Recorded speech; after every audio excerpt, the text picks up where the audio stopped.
Praise the lord. అందరికీ ప్రభువును రక్షకుడైన యేసయ్య అతి శ్రేష్టమైన గొప్ప నామములో హృదయపూర్వకమైన ఇలా ఏదైనా కూడా ప్రభుని స్తుతించే భాగ్యం దేవుడు మనకి ఇచ్చారు. దేవునికి స్తోత్రం. హల్లెలూయా. అందరు బాగున్నారా? ప్రతి ఒక్కరు బాగుండాలి. ప్రతిరోజు దేవుని స్తుతించాలి. దేవుని చిత్తం ఏదైనా కూడా ప్రభుని స్తుతించి ఆరాధించినట్లుగా దేవుని సన్నిధిలో ప్రార్థన చేసుకుందాం. వాక్యం వింటారు ముందు ప్రార్థన చేసుకుందాం. పరిశుద్ధుడ, మహోన్నతుడ, ఘనమైన తండ్రి, ఈ వాక్యం కొరకు మీ సన్నిధి కొరకోవాలి. ఏదైనా కూడా మాతో మాట్లాడాలి. బలపరచని దీవించి ఆశ్రయించి మహిమా ఘనత నీవే పొందమని, ప్రతి హృదయంతో ప్రతి అంతరాత్మతో మాట్లాడమని, మా హృదయాలతో మాట్లాడమని, పాప శాప రోగాలను విడిపించమని బలపరచని ప్రార్థిస్తూ మీ వాక్యం ద్వారా సూటిగాను మాతో మాట్లాడి మా హృదయాలు మీ శాంతి నింపున్నారు. యేసు నామమున స్తుతించి ప్రార్థించి వేడుకుంటున్నాను. ఆమేన్. Praise the lord.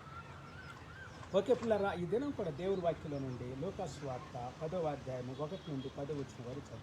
Luke chapter 19 verse 1 through 10. Praise the Lord. I'm so sorry. లూకా సువార్త 19వ అధ్యాయము 1వ వచనం దగ్గర నుండి 10వ వచనం. ఇంగ్లీష్లో కరెక్ట్గానే ఉంది, తెలుగులో కరెక్ట్ లేదు. ఓకే. ఆయన సంచరించుచు ఎరుకో పట్టణంలో ప్రవేశించి దాని గుండా పోవుచూ ఉండాలి. ఇదిగో, సుంకపు గుత్తదారుడును ధనవంతుడునైన జక్కయ్యాను పేరు గల ఒకడు యేసుక్రీస్తు వారు ఎరుకో పట్టణం గుండా వెళుతూ ఉండడని, ఎరుకో పట్టణంలో ప్రవేశించడని దేవుని వారికి సెలవిస్తూ ఉంది. దాని గుండా పోవుచూ ఉండెను అని. ఇదిగో, సుంకపు గుత్తదారుడంట, ధనవంతుడు. Praise the lord.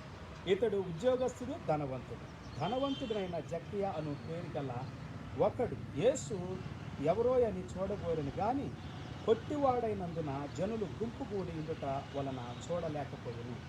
యేసు ప్రభుని చూడాలనుకున్నాడు. ధనవంతులకి సహజంగా కొన్ని కోరికలు ఉంటాయి. అలాగనే ఈ యొక్క జక్కయ్యకు కూడా ఒక కోరిక ఉంది, యేసు ప్రభుని చూడాలని. దేవుని స్తోత్రం.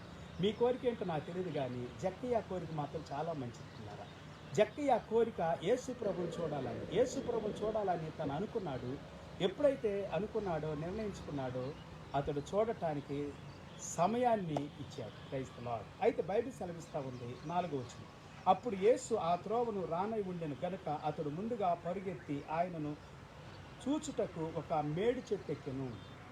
మనుషులు చుట్టూ ఉన్నారు కాబట్టి, మనుషులతో ఎక్కువగా ఈయన ఉండలేని పరిస్థితి కాబట్టి ఆయన చెట్టు ఎక్కాడంట. చెట్టు ఎక్కి యేసు ప్రభుని చూస్తూ ఉన్నాడు. ఆదాము అయితే చెట్టు చాటు ఉన్నాడు, ఈయన చెట్టు మీద ఉన్నాడు. ఓకే. కొంతమంది జీవితాల్లో పాపం అనేటువంటిది వారిని అలా దూరంగా ఉంచిద్ది, దేవునికి దగ్గరగా ఉండనీయదు, మనుషులకు దగ్గరగా ఉండనీయదు. సో ఒక అతను చెవట విన్నాను, నేను చేసే పాపాన్ని గురించి నేను మనుషులతో చెప్తాలేను, నా బంధువులతో కానీ తల్లిదండ్రులతో కూడా చెప్తాలేను. ఎంతో సిగ్గు అనిపిస్తూ ఉంటుంది మనుషులు చూసేటప్పుడు, మనుషులు చూడలేనని అంటారు. అవునుకున్నారా? ఒక పాపాత్ములైన స్త్రీని యేసు ప్రభు దగ్గర తీసుకొని వచ్చినప్పుడు వాళ్ళు చెప్పింది ఏంటంటే, ఇది ఈమె పాపం చేసి వ్యభిచారాన్ని పట్టబడింది, ఈమె రాళ్ళతో కొట్టి చంపమని మా యొక్క ధర్మశాస్త్రం చెప్తావు, నువ్వేం చెబుతావు యేసు ప్రభు అన్నాడు. ఆయన ఏం మాట్లాడకుండా కాముగా ఉన్నాడు. మళ్ళా రెట్టించారు వాళ్ళు. యేసు ప్రభు ఏం చెప్పాడంటే, నీలో పాపం లేని వాడు ఎవడో మొదటి రాయిని వేయండి, నీ దగ్గర ఉండ రాయి.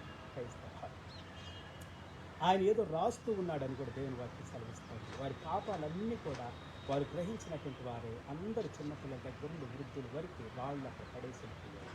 యేసు ప్రభు ఆమెను ఏమనలేదు, నేను ఎవరేమనలేదమ్మా అంటే, ఎవరనలేదు, ఏమనలేదు ప్రభు అని. నేను కూడా నేనేమన్నా పాపం చెప్పాను. దేవునికి స్తోత్రం. బైబిల్ కన్నా సెలవిస్తూ ఉంటున్నారా? 5వ వచనం. యేసు ఆ చోటుకు వచ్చినప్పుడు కన్నులెత్తి చూచి, జక్కయ్య త్వరగా దిగుము, నేడు నేను నీ ఇంట ఉండవలసి ఉన్నదని అతనితో చెప్పగా, నేను నీ ఇంట్లో ఉండాలి జక్కయ్య, నువ్వు తొందరగా దిగి చెట్టుపై నుండి కిందకి రా, చెట్టు కిందకి రాని అన్నాడు. పైన కాదు ఉండాల్సింది, కింద ఉండాలి. క్రైస్తవులు హల్లెలూయా. మాతో పాటు ఉండాలి, అందరితో కలిసి ఉండాలి. కొంతమంది జనులు ఇలా ఉంటారు, మనుషులు కలవలేరు. వాళ్ళని కాలు ఇలాంటి మరి దూరస్తులు అంటే అంటరాని వారిగా, వెలివేయబడిన వారిగా, అవమానించబడిన వారిగా ఉంటారు. అట్టివారు అందరినీ కూడా దేవుడు చూస్తూ ఉన్నట్టున్నారు. జక్కయ్యను చూసినప్పుడు అన్నీ చూస్తున్నారు. ఈ అవమానం, దుఃఖము, బాధ, దిగులు, చింత, చీకు అన్నీ చూస్తున్నారు. 6వ వచనం. 19వ అధ్యాయం లూకా సువార్త 6వ వచనం. అతడు త్వరగా దిగి సంతోషంతో ఆయనను చేర్చుకొనెను. అందరూ అది చూసి ఈయన పాపి అయిన మనుషుల యొద్ద బస చేయ వెళ్ళనని చాలా సనుకున్నారు. అయితే ఆయన త్వరగా దిగి వచ్చాడని చెప్పి దేవుని వాక్యం సెలవిస్తూ ఉంటున్నారు. సంతోషంతో ఆయనను చేర్చుకున్నాడంట. యేసు ప్రభువుని సంతోషంతో చేర్చుకోవాలి, ఆనందంగా చేర్చుకోవాలి, ఇష్టంగా చేర్చుకోవాలి. ఆయన దగ్గరికి వచ్చినప్పుడు ఇష్టంగా రావాలి, ఆయన రమ్మన్నప్పుడు రావాలి, ఆయన ఇంటికి తీసుకుని వెళ్ళాలి. సంతోషంగా ఆయన సేవలను, ఆయన పరిచయలను, ఆయన పనిలోనూ ఇష్టంగా ఉన్నప్పుడు దేవుని రాజ్యము, దేవుని పరలోక రాజ్యం, నిత్య జీవము, పరసంబంధమైనటువంటిది ఆశీర్వాదము, దీవెనలు మన కుటుంబానికి, మన జీవితాలకు ఉంటాయి. 7వ వచనం, అందరూ అది చూసి ఈయన పాపి అయిన మనిషి యొక్క బస చేయ వెళుచున్నాడని చాలా సనుక్కున్నారు. అందరూ చూసి ఈయన పాపి అని అంటారు. పాపంలో ఉన్నాడు, శాపంలో ఉన్నాడు, రోగంలో ఉన్నాడు, వెలివేయబడిన వాడుగా ఉన్నాడు, అవమానించబడిన వాడుగా ఉన్నాడు. 8వ వచనం, జక్కయ్య నిలబడి, ఇదిగో ప్రభువా, నా ఆస్తిలో సగం పేదలు పుచ్చుచున్నాను, నేను ఎవని యొద్దనైనను అన్యాయముగా దేనినైనా తీసుకుని అతనికి 4 గంటలు మళ్ళా చెల్లింపునని ప్రభువుతో చెప్పాను. ప్రభువుతో చెబుతూ ఉన్నాడు ఆయన. యేసు ప్రభు చెప్పకముందే చెబుతున్నాడు, నేను 4 గంటలు ఇచ్చేస్తాను, నేను పాపినని వీళ్ళు అంటున్నారు కదా, సనుక్కుంటున్నారు కదా, కొనుక్కుంటున్నారు కదా, అయితే నేను పశ్చాత్తాపడుతూ ఉన్నాను. వారి కోసం కాదు, నీ కోసం ప్రభువా. నేను అన్యాయంగా తీసుకున్న వాళ్ళ దగ్గర, మోసం చేసిన వాళ్ళ దగ్గర, దగా చేసిన వాళ్ళ దగ్గర, అన్యాయంగా దేనినైనా తీసుకునే వల్ల నిర్మాకాండము 22వ అధ్యాయం 1వ వచనంలో ఈ విధంగా ఉంటున్నారు. ఒకడు ఎద్దునైనను గొర్రెనైనను దొంగిలించి దాన్ని చంపినను ఆ ఎద్దుకు ఇవ్వాలి అని చెబుతూ ఉంది. ఇక్కడ 5 ఎద్దులు ఇవ్వాలి, 4 గొర్రెలు అయితే 4, ఎద్దులు అయితే 5. అంటే ఎద్దులు పెద్దయే కానీ 5 ఇవ్వాలి, గొర్రెలు అయితే చిన్నయే 4. సో ఇక్కడ బైబిల్ గమనం వేసే గొర్రెకు ఎద్దుకు కొంచెం తేడా మనకు కనబడుతూ ఉంటున్నారు. దేవుడు ఎద్దుల గురించి, గొర్రెల గురించి మాట్లాడుతున్నాడు, తప్పిపోయిన గొర్రెల గురించి ఇక్కడ అంటున్నాడు. బైబిల్ కన్నా సెలవిస్తా ఉంది, 4 గంటలు ఇవ్వాలి. జక్కయ్య ఏది అన్యాయం చేసేదో మనకు తెలియదు కానీ 4 గంటలు ఇస్తానంట. 9వ వచనం, అందుకు యేసు, ఇతడును అబ్రాహాము కుమారుడే, ఎందుకనగా నేడు ఇంటికి రక్షణ వచ్చి ఉన్నది, నశించిన దాన్ని వెదకి రక్షించుటకు మనిషి కుమారుడు వచ్చినని అతనితో చెప్పాను. రక్షణ వచ్చింది అని అంటుంది దేవుని వాక్యం. పిల్లారా, ఇంటికి రక్షణ వచ్చింది, నశించిన దాన్ని వెదకి రక్షించడానికి యేసు ప్రభు వచ్చాడు. ఇతడు అబ్రహాము యొక్క కుమారుడే. దేవుని బిడ్డలను దేవుడు రక్షిస్తాడు, విడిపిస్తాడు, పాప శాప రోగాలను విడిపిస్తాడు. నశించిన దానిని వెదకి రక్షించడానికి యేసు ప్రభు వచ్చాడని దేవుని వాక్యం సెలవిస్తూ ఉంది. For the son of man is come to seek and to save that which was last. ఏదైతే నాశనం అయిపోయిందో, యేసుకెల్ 34:16, తప్పిపోయిన దానిని నేను వెదకుదును, తోలివేసిన దానిని మళ్ళా తోడుకొని వచ్చేదును, గాయపడిన దానిని కట్టుదును, దుర్బలముగా ఉన్న దానిని బలపరచుదును. అయితే తొవ్విన వాటికి, బలము గల వాటికి శిక్షను, మేతను పెట్టి లయపరిచేదును అని అంటున్నాడు. దేవుడు వెతుకుతాడు, విడిపిస్తాడు, నడిపిస్తాడు, పోషిస్తాడు, బలపరుస్తాడు, ధైర్యపరుస్తాడు. ఇంకా ఏమంటున్నాడు ఇక్కడ, గాయాలు కడతానని, దుర్బలంగా ఉన్నటువంటి వాడిని బలపరుస్తానంటున్నాడు. బలపరచువాడు మన దేవుడు. మీలో ఏ మనుషునికైనాను 100 గొర్రెలు, లూకాసు వార్త 15వ అధ్యాయం 6వ వచనం, 4వ వచనం, 15వ అధ్యాయం 4వ వచనం, లూకా చాప్టర్ 15:4. మీలో ఏ మనుషునికైనా 100 గొర్రెలు కలిగి ఉండగా వాటిలో ఒకటి తప్పిపోయిన అతడు 99 అడవిలో విడిచిపెట్టి తప్పిపోయిన దాన్ని దొరుకు వరకు వెతకటానికి వెళతాడు కదా, అని అంటుంది ఇక్కడ. తప్పిపోయినది దొరుకు వరకు దానిని వెళ్ళడా.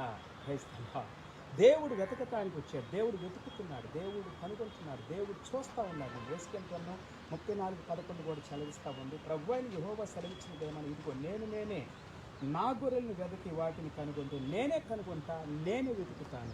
నేను వెతుకుతున్నట్లున్నారు. నీ తప్పిపోయిన స్థానం దేవుని తెలుస్తుంది. ఏ విషయం తప్పిపోయి, ఎక్కడ తప్పిపోయి, ఏ విధంగా తప్పిపోయావు, ఎందుకు తప్పిపోయేవో సమస్తాన్ని అర్థం చేసుకోగలిగిన దేవుడు, సహాయం చేయగలిగిన దేవుడు, వెతికే దేవుడు, రక్షించే దేవుడు మన దేవుడు. జక్కయ్యను రక్షించినట్టుగా నిన్ను రక్షిస్తాను. జక్కయ్యకి ఇంటికి రక్షణ వచ్చింది, ఇంటికి జీవితానికి రక్షణ వచ్చింది, హృదయానికి రక్షణ వచ్చింది.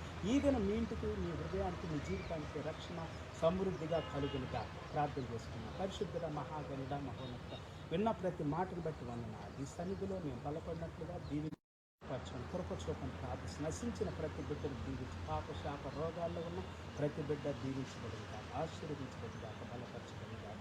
ఈ సమయం కొరకు వందనాలు, స్తోత్రాలు చెల్లిస్తూ, మహిమ చెల్లిస్తూ, మాతో, మా జీవితాలతో నువ్వున్నందుకు వందనాలు, నీ రక్షణ కొరకు వందనాలు, పాప క్షమాపణ కొరకు వందనాలు, శాశ్వతమైన జీవం కొరకు వందనాలు. పాప శాప రోగాల నుండి విడిపించడానికి నువ్వు మరణాన్ని పొందావు, గాయపరచబడ్డావు, నిర్మించబడ్డావు, దూషించబడ్డావు, పట్టబడ్డావు, చంపబడ్డావు.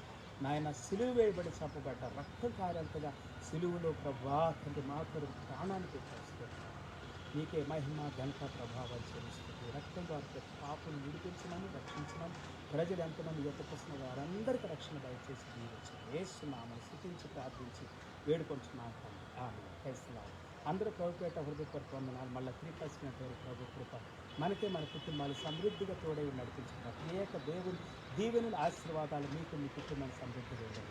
Have a good and wonderful day. See you some time. Until then take care. Have a wonderful time. Praise the Lord. Hallelujah.